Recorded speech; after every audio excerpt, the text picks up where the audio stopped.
The project that I've chosen to cover will use the New York State fourth grade curriculum, Social Studies Standards, which teaches students about different aspects of New York State um, through using digital storytelling. By using digital storytelling, we'll be using PowerPoint in order to make their presentations. Um, and each lesson will follow different ways on how to make your PowerPoint, and then how to animate your PowerPoint, and then how to do a voiceover on your PowerPoint, all along well, how to tell an effective story.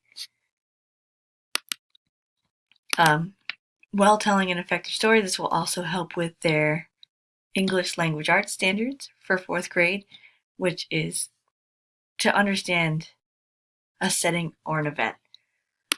There are several sites that students can use, as they'll each have a different topic. So some students will have groups like the Iroquois.